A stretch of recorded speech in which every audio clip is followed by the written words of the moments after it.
Number 1. The Cave That Became a Tomb. On November 24, 2009, a 26-year-old medical student and father named John Edward Jones entered the Nutty Putty Cave in Utah. It was a welcome home trip for Thanksgiving. He, his brother, and 9 others entered the popular cave system known for its tight, clay-filled passages. The cave's name came from the soft, putty-like clay that lined its walls, the same clay that would later prove fatal. The cave had a reputation. It was so dangerous with so many rescues that it had been shut down in 2004.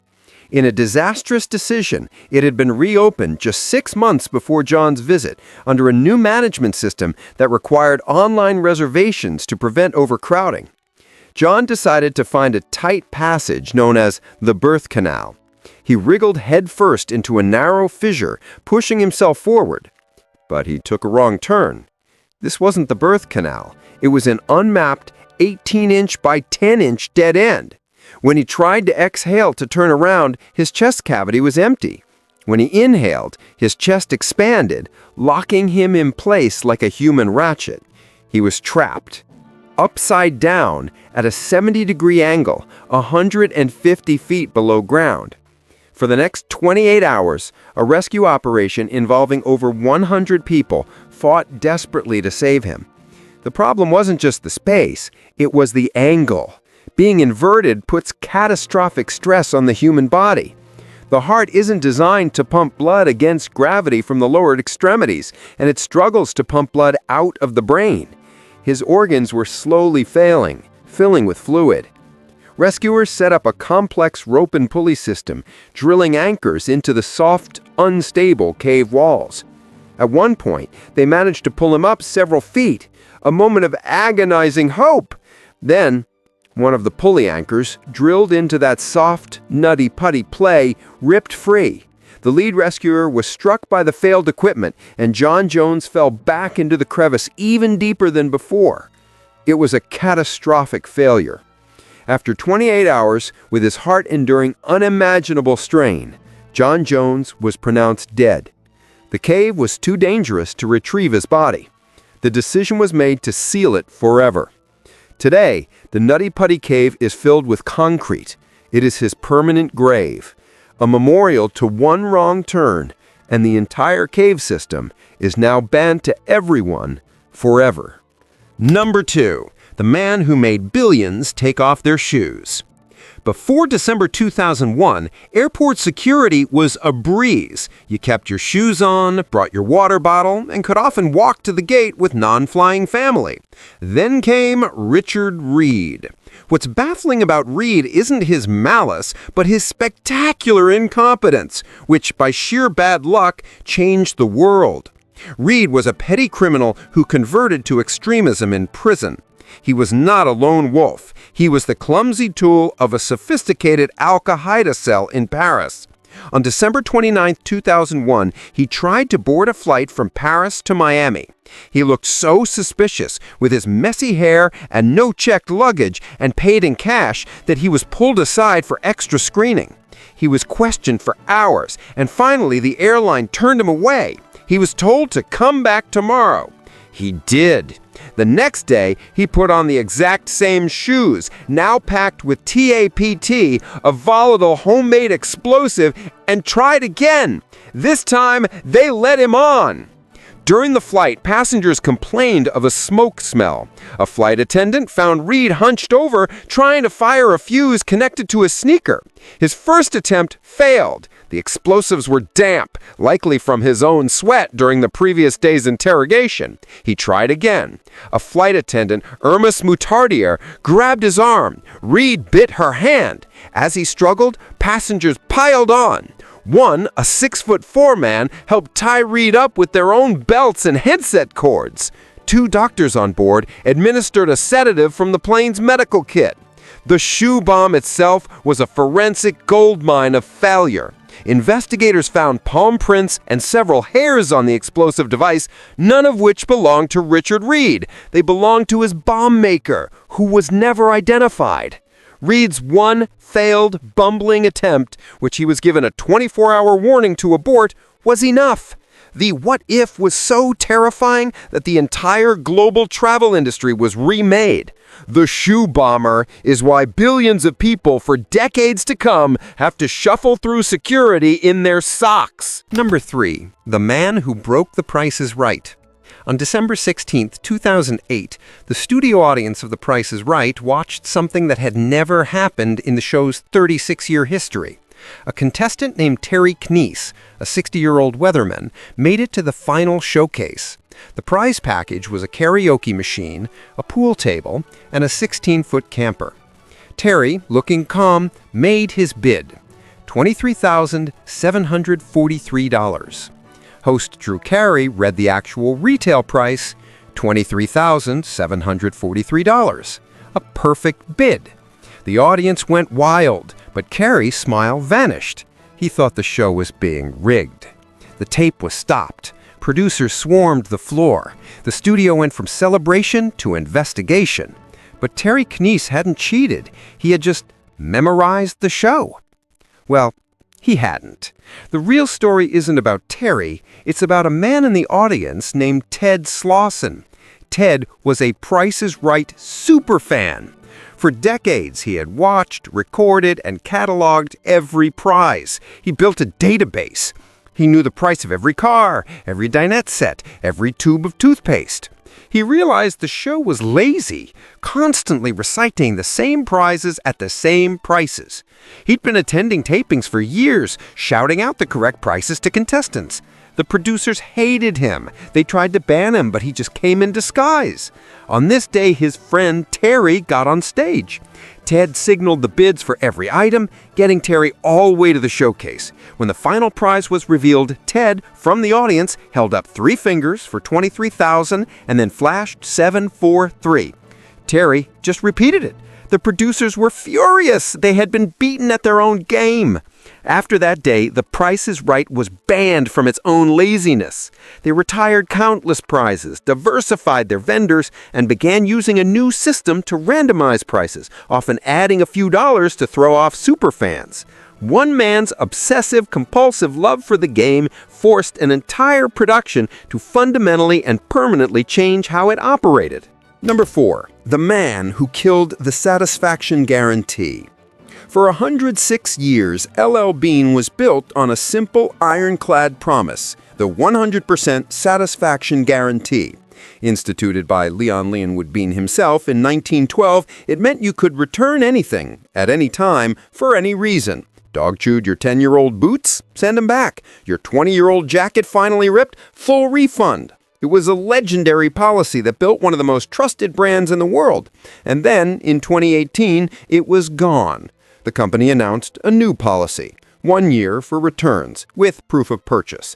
Why? The company blamed a small but growing number of customers who were treating the guarantee not as a promise, but as a lifetime free replacement program. While the company didn't name one person, the media and irate customers found their poster child, the thrift store flipper. This wasn't just one guy, but a new breed of exploiter. People would scour yard sales and thrift stores, buy old battered LL Bean products for pennies, and then return them for a full retail price cash refund. It became a side hustle. One man reportedly made over $50,000. Customers would show up with garbage bags full of decades-old worn-out gear they hadn't even purchased themselves and demand cash. This exploitation was costing LL Bean $250 million a year. The system was hemorrhaging. The company was faced with a choice: raise its prices significantly for all its honest customers or end the policy that was being abused. They chose the latter. Because a few people saw a 106-year-old promise as a loophole to be exploited, one of the greatest return policies in retail history was banned forever. Number 5. The day 1.5 million balloons killed 2 people. On September 27, 1986, the city of Cleveland was ready to do something spectacular. To raise money for the United Way and to break a world record, volunteers spent months inflating 1.5 million balloons. They were held under a gigantic net, the size of a city block, in Cleveland's public square. The event was called Balloon Fest '86. At 1:50 p.m., to the roar of a massive crowd, the net was released. The sky turned into a surging, psychedelic cloud of color. It was a stunning visual for about 30 seconds. What the organizers, in their quest for a Guinness World Record, had ignored was the weather. A massive cold front bringing rain and 40-mile-per-hour winds was moving in. The balloons, instead of floating up and scattering, hit this wall of cold, wet air. They stopped, turned, and then fell. All 1.5 million of them. The city was plunged into a latex nightmare. The balloons clogged streets, causing hundreds of car accidents. They shut down the runways at a nearby airport. They descended on Lake Erie, creating a solid bobbing mass that covered the surface.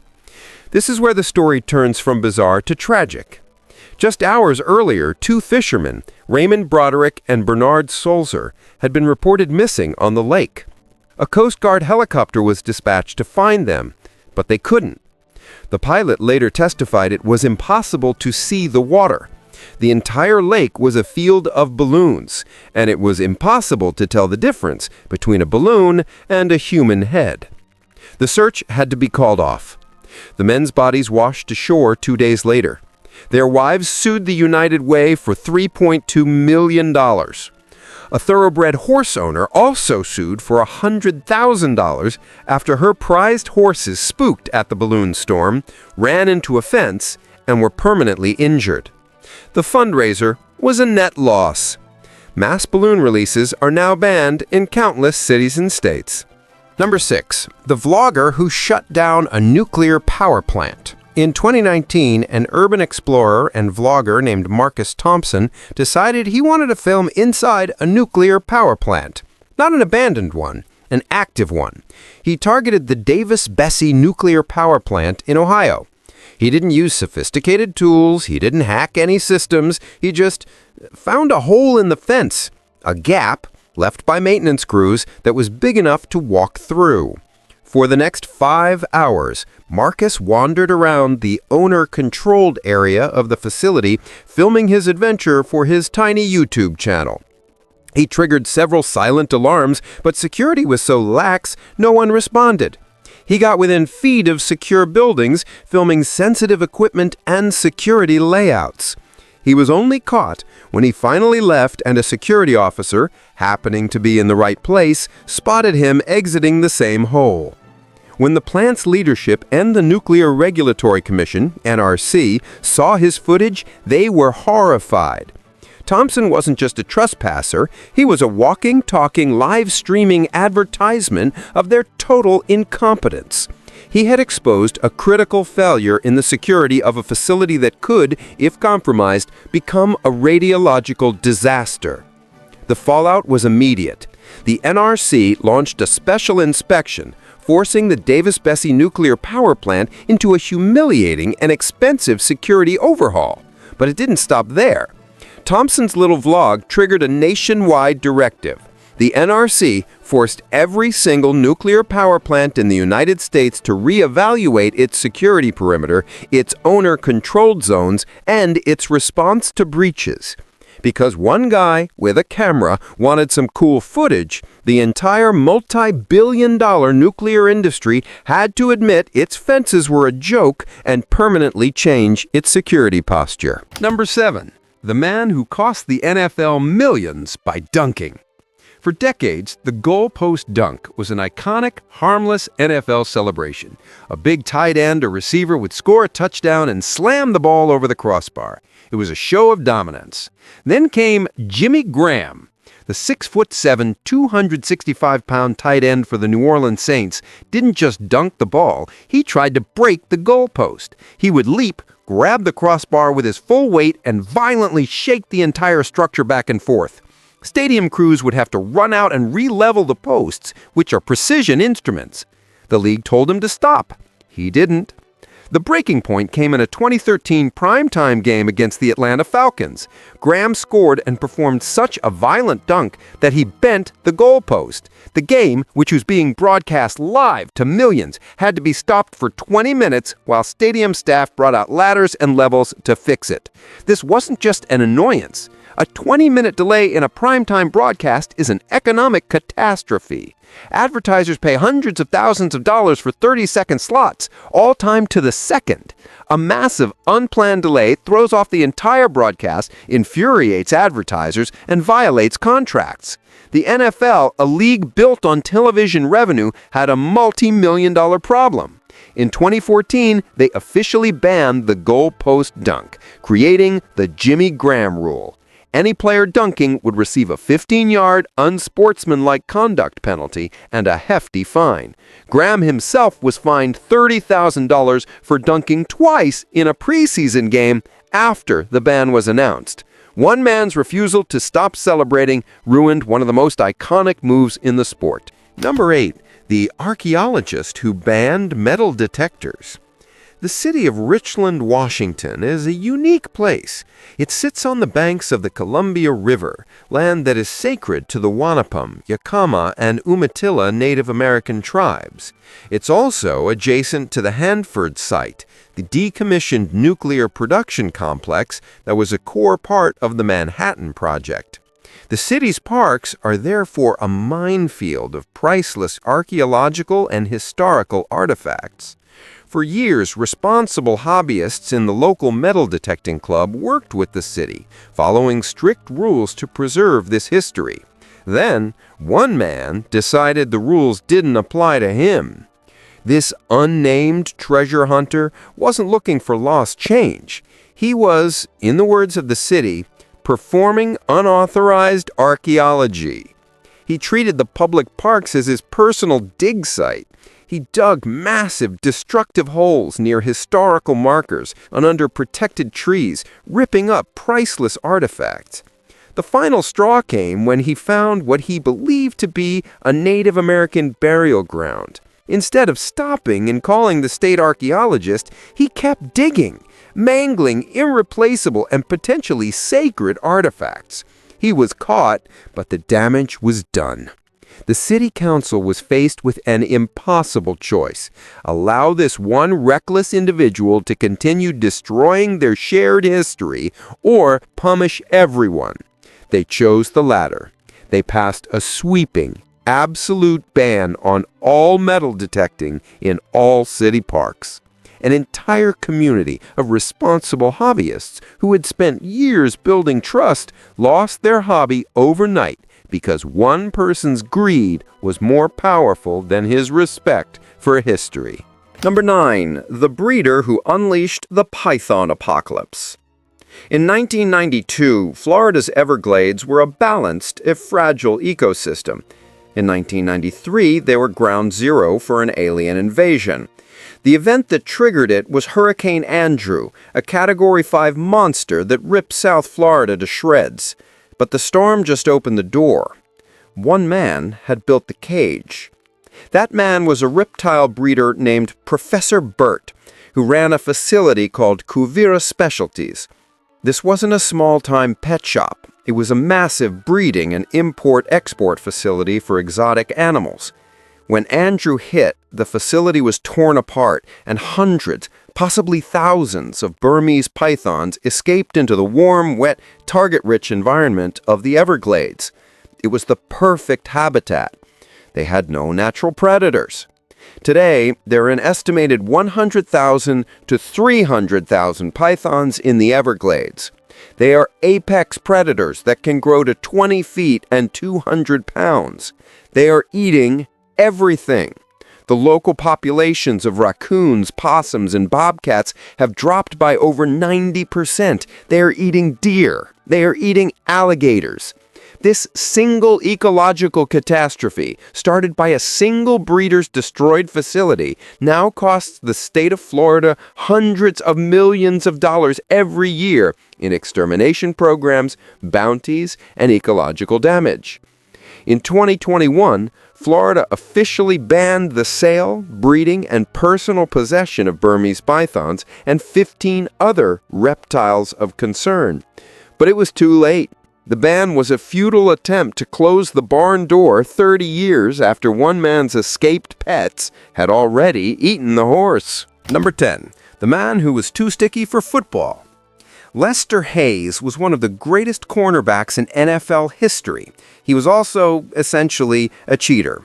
His secret weapon was a sticky, gooey adhesive called Stickum, which he applied not just to his hands, but to his entire uniform.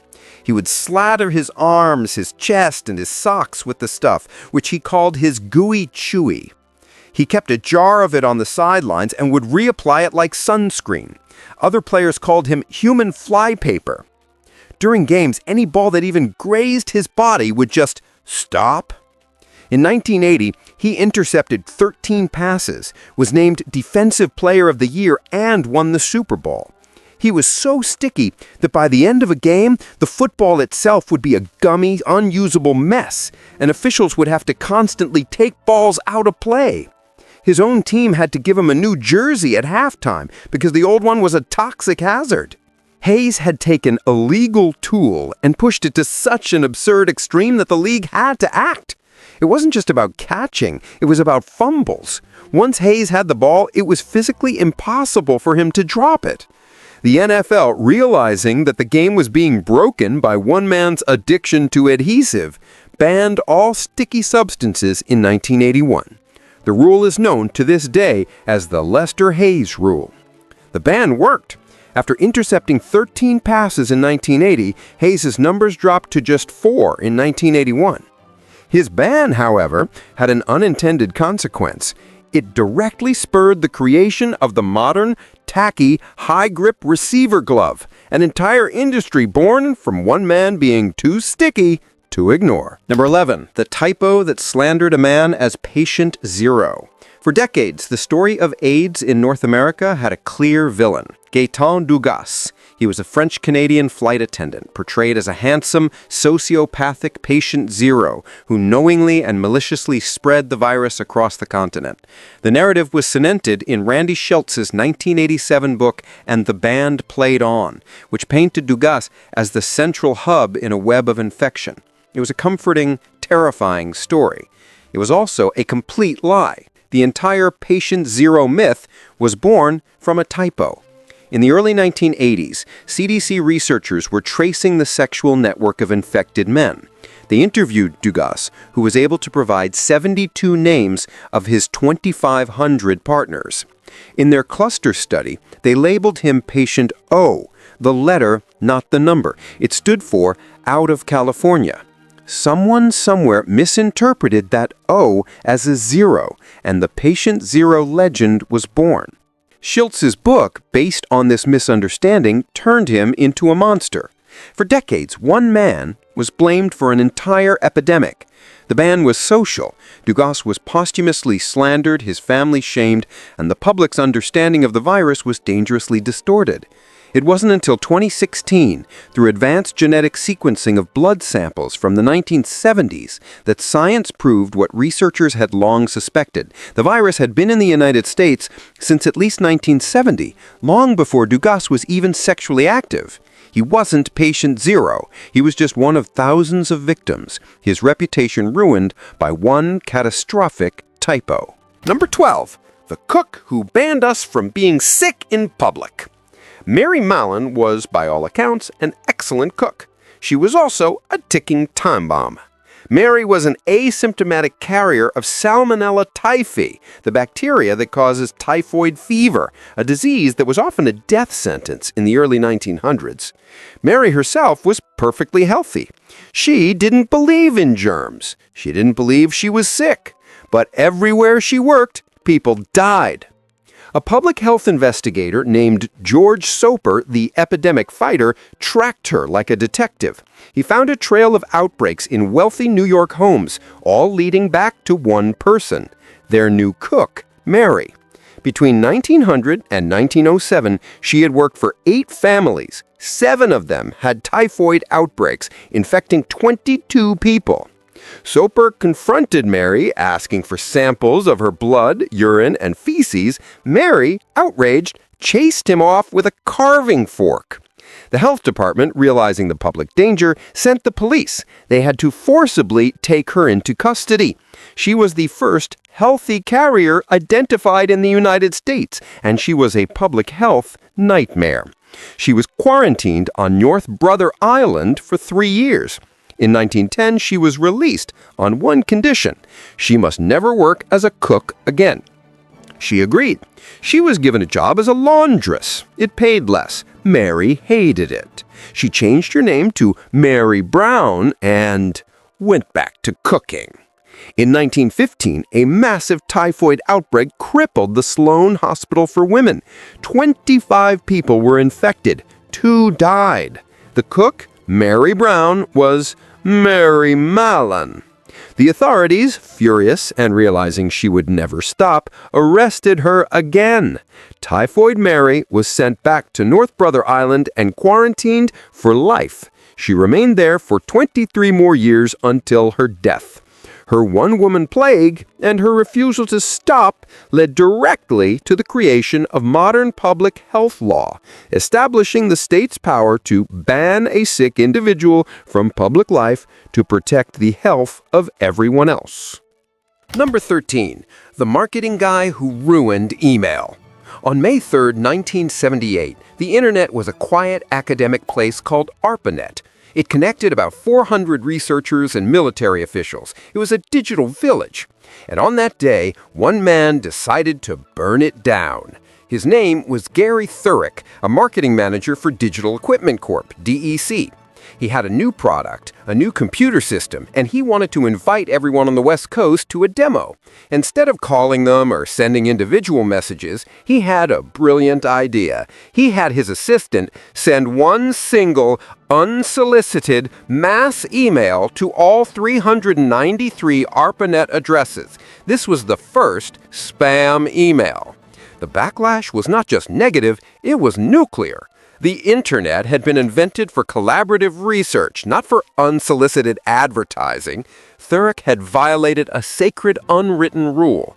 He was chewed out by ARPANET's management. The Defense Communications Agency, which ran the network, excoriated him. The social ban was immediate and absolute. You do not do this. But it was too late. The Pandora's box was open. Thurek, despite the backlash, later boasted that his one email had generated $13 million in sales. He hadn't just proven it was possible, he'd proven it was profitable. That single marketing email was the ancestor of the 300 billion spam messages that are sent every single day. Every junk mail filter, every report spam button, and the multi-billion-dollar email security industry all exist because one guy wanted to sell some computers and ruined a new form of communication for everyone. Number 14. The teen who invented affluenza. On June 15, 2013, 16-year-old Ethan Couch stole beer from a Walmart, loaded 7 friends into his father's massive Ford F-350 truck, and got on the highway. He was going 70 miles per hour in a 40-mile-per-hour zone with a blood alcohol level 3 times the adult legal limit and Valium in his system. He plowed into a group of people helping a stranded motorist. 4 people were killed. It was an open and shut case of intoxicated manslaughter. The prosecution asked for 20 years in prison. And then the defense rolled out a strategy that would make the entire country sick. A psychologist named G. Dick Miller testified that Couch wasn't truly responsible for his actions. He was, Miller argued, a victim of affluenza. His wealthy, dysfunctional parents had given him so much and coddled him so completely that he had no concept of consequences. He didn't understand that his actions could hurt people. He was, in effect, too rich to know right from wrong. In a decision that shocked the nation, Judge Jean Boyd agreed. She sentenced Couch to 10 years of probation and time in a luxury rehab facility. No jail time. The public and legal backlash was seismic. Affluenza became a national punchline for a broken justice system. While it's not a real legal defense, the case ruined the perception of equal justice. In direct response to the public outrage, Texas lawmakers passed new laws to get tough on juvenile offenders, making it harder for other teens to get probation. One spoiled teenager's horrific crime and his even more horrific defense ended up banning the very leniency he was given. Number 15. The man who poisoned the sky twice. If there was one person who held a contest to ruin the 20th century, Thomas Midgley Jr. would win first and second place. He was a brilliant chemical engineer at General Motors. In the 1920s, he was given a problem. Car engines made a knocking sound. He methodically tested additives until he found a solution: tetraethyl lead. He created leaded gasoline. In the process, he contracted severe lead poisoning. The factory workers producing it got so sick they hallucinated, went insane, and died. Midgley knew how dangerous it was. He held a press conference where he poured the leaded gasoline over his hands and inhaled its fumes for 60 seconds, claiming it was perfectly safe, all while hiding his own debilitating illness. His invention worked. It also spent the next 70 years pumping microparticles of a potent neurotoxin into the air of every city on Earth, poisoning the brains of billions of children and, according to many sociologists, directly causing the massive violent crime wave of the late 20th century. That would be enough, but Midgley was just getting started. His second act came when he was asked to solve another problem. Refrigerators used toxic gases like ammonia. If they leaked, you died. Midgley, a genius, invented a new non-toxic, non-flammable gas, dichlorodifluoromethane. He called it Freon. It was the first CFC. It was a miracle. It was used in every fridge, every air conditioner, every aerosol can for 50 years. It also, as we later discovered, was light enough to float into the stratosphere, where it systematically ate the ozone layer, opening a continent-size hole that exposed the planet to cancer-causing radiation. Leaded gas and Freon. One man is responsible for two of the most devastating environmental disasters in human history. His inventions are now banned worldwide. In a final dark irony, Midgley, disabled from polio, invented a pulley system to get himself out of bed.